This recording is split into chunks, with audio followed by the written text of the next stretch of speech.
Welcome back to CNN's coverage of Hurricane Dorian. I'm Victor Blackwell, standing alongside the Intracoastal here in Jensen Beach, and it's been sloshing around like this for a couple of days now. Although authorities here in Martin County have lifted mandatory evacuation orders and will soon reopen bridges, they warn that there still will be strong winds that come in. Hurricane warning continues.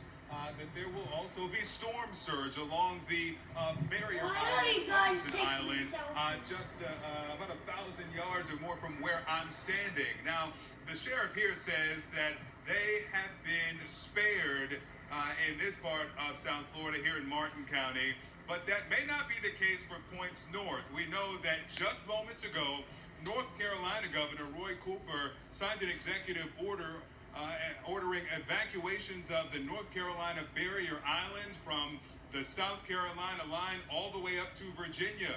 I-26 in South Carolina.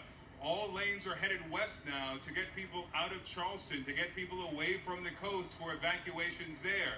I-16 in Georgia, all lanes headed west there to get people out of Savannah and the Georgia barrier islands and coastal communities. So while the southern communities here in Florida believe they have been spared, there is still a sense of urgency as you head north in Florida and into Georgia and the Carolinas. Let's go up the coast to Brevard County, and my colleague Drew Griffin is in Titusville. I know you're not seeing what we're seeing here, but what are officials expecting and what are they hoping people will prepare for?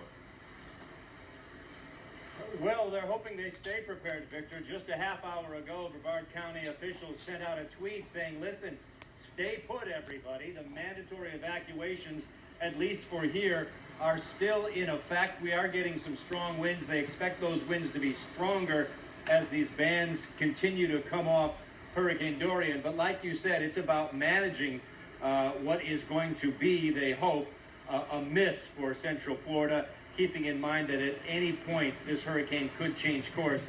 The fact that the forecast shows this staying off the coast and that the winds will not get much stronger than this has them very hopeful. They've dodged this bullet. You can see the water behind me continues to build. Dodge this bullet.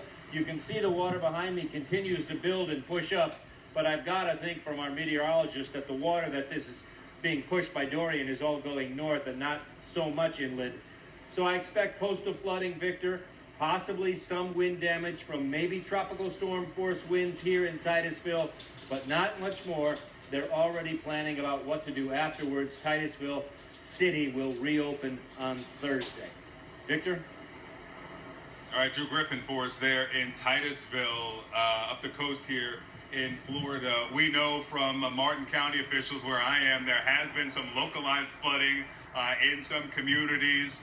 We're getting some pictures of those. The water to Hutchinson Island had been shut off. The water service suspended, they say, to preserve the integrity of the system. We're told that that will be resumed. Water service will be back on, but they're under a boil water advisory.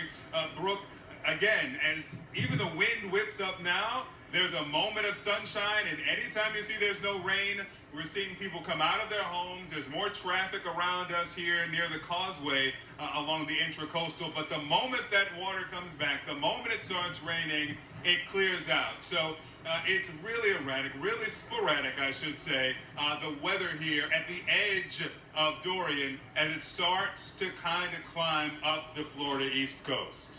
Maybe erratic and sporadic. Victor, thank you. And you know, Drew was just in Titusville. Speaking of, my next guest lives there, but she has packed up her bag. She did move inland to hunker down with a friend in the town of Celebration. That is right near Disney World. Lisa Simpson is with me on the phone. So Lisa, I know you got out of Dodge. Your brother, though, lives on one of those barrier islands. He is not heeding those mandatory evacuation orders.